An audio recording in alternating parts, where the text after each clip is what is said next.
Hi everyone, আসসালামু আলাইকুম। আজকে আমরা তৈরি করব আমড়া মাখার ভিডিও। সেজন্য গাছ থেকে পেড়ে নিয়ে নিব আমড়াগুলো। দেখেন মাশাল্লাহ কত পরিমাণে আমাদের যাদের গাছে আমড়া ধরেছে। গাছটা ভর্তি প্রচুর পরিমাণে আমড়া। মাশাল্লাহ মাশাল্লাহ, গ্রামে আমড়াগুলো পেড়ে বা নানা ধরনের ফল পেড়ে নিজে হাতে কেটে খাওয়ার অনুভূতিটাই অন্যরকম। আর বাজারে তো অনেক ফল পাওয়া যায়, তো দেশি আমড়াগুলা দেখেন, বাজারের আমড়া যেগুলা ওইগুলা কিন্তু অনেক ফ্রেশ হয় আর অনেক সবুজ হয়। হ্যাঁ, এটা সবুজ ঠিক আছে, কিন্তু দেশি আমড়াগুলা এই যে ময়লা পড়া এগুলাই আর কি বুঝতে হইব যে এগুলা হাইব্রিড আমড়া না, এইটা হচ্ছে দেশি জাত, দেশি আমড়া। আর যেগুলো হাইব্রিড বাগানে চাষ হয় ওগুলার ভিতরে তো ওনারা স্প্রে করে রাখে, সেই জন্য কোনো ময়লা টয়লা কিছু পড়ে না আর কালোও হয় না। এটা কিন্তু কালো একটা ভাব আসছে। খেতে এত মজা, ভীষণ মজার। এখনও মানে আমড়াগুলো পরিপক্ক হয়নি, অনেকটাই কুচি। কারণ আমি যখন কেটেছি তখনই দেখতে পেরেছি যে এখনও পুরোপুরিভাবে বীজ হয়নি ভিতরে।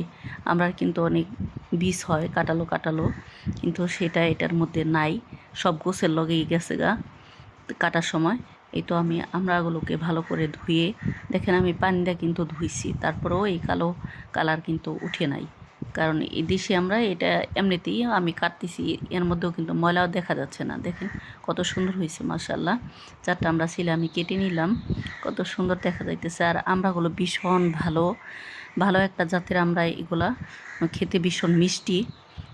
অনেক আমরাই কিন্তু টক, তো আমার যাদের কাছে এই আমড়াগুলো খেতে ভীষণ মিষ্টি। এই দেখেন আমার বিচি সহ কিন্তু এই আমড়াটা কেটে নেওয়া, এই বিচি এই গুছের মধ্যেই আছে, আমড়ার এই কাটার মধ্যেই আছে, বোঝা যাইতেছে না। তো এখানে আমি নুন মরিচ দিয়ে আমি এগুলাকে ভালো করে মাখিয়ে নিচ্ছি একটু কাসুন্দি দিয়ে। আর লাস্টে দিয়ে দিব হালকা চিলি ফ্লেক্স, কারণ একটু ঝাল ঝাল ভাব না আসলে তো ভালো লাগে না। ফলগুলা যদিও একটু টক ফল হয়, কিন্তু এই আমড়াটা ভীষণ মিষ্টি ছিল। তো ভালো জাত বুঝে, ভালো জাত দেখে বেশি বেশি গাছ লাগান, আমাদের এই দেশটাকে পরিবেশটাকে বাঁচান। কারণ বাচ্চারা বাসায় গাছ, ভালো ভালো ফলের গাছ লাগাইলে, জাত বুঝে লাগাইলে প্রচুর পরিমাণে ফলন হয়। বাহিরের থেকে আপনার কিনে খেতে হবে না, বাসার ফলগুলা থেকে আপনার চাহিদাটা মিটে যাবে। আর বাচ্চারা ভালো ফলগুলাও খেতে পারবে, সতেজ একদম ফ্রেশ ফলগুলা খেতে পারবে। তো এই তো আমার মাখানো শেষ, দেখে কিন্তু জিভে জল চলে আসছে এডিট করতে গিয়েও আমার। মাশাল্লাহ মাশাল্লাহ, যদি আপনাদের খাওয়াইতে পারতাম তাহলে বুঝতে পারতেন কতটা মজা হয়েছে। অসাধারণ অসাধারণ একটা টেস্ট আসছে। তো সবাই ভালো থাকেন, সুস্থ থাকেন। আমার ভিডিওগুলো যদি আপনাদের ভালো লেগে থাকে অবশ্যই লাইক, কমেন্ট এবং সাবস্ক্রাইব করতে আমার চ্যানেলটা একদমই আপনারা ভুলবেন না। আর সবসময় আমাকে সাপোর্ট করবেন, দোয়া রাখবেন।